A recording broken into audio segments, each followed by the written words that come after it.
So we are basically covering four external actors who are active in Western Balkans and Eastern neighborhood. We are covering Russia, China, Turkey, and the US. And obviously these countries are involved in quite a broad range of different activities, which makes it a little bit difficult to compare them. So just imagine that Russia is actually involved in a full-scale war and military invasion in Ukraine. It has been involved in frozen conflicts in Eastern Europe.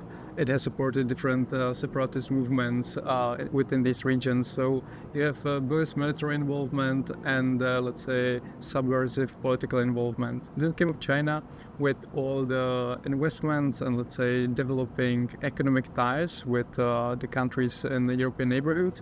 But also with all the soft power investments and, let's say, Confucius Institutes and building a positive image of China and its role in the world. That is again different from Turkey, which is also investing in its soft power, but it's also developing ties to a specific religious communities, but it's also investing in all the countries that we are covering in different ways.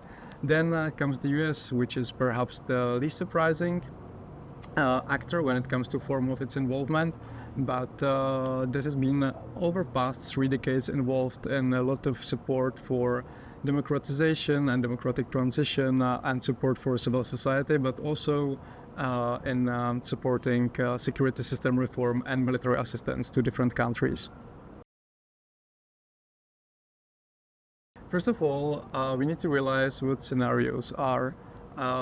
Scenarios are stories about the way the world might turn out tomorrow. Stories that can help us recognize and adapt to changing aspects of our present environment. So we are developing these stories of how external actors will behave and how they will interact with the countries that we are studying. So we are trying to map a potential future course of action of China, Russia, Turkey, and the US. What will they do in the countries that we are studying and how they will interact with the EU.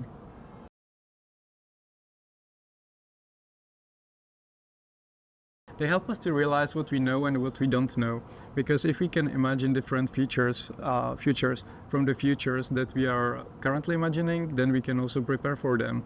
And our policies might be just prepared on a, let's say, particular vision of the future, which obviously might not materialize, but it is always useful to be prepared for different outcomes and the different versions of what might come up.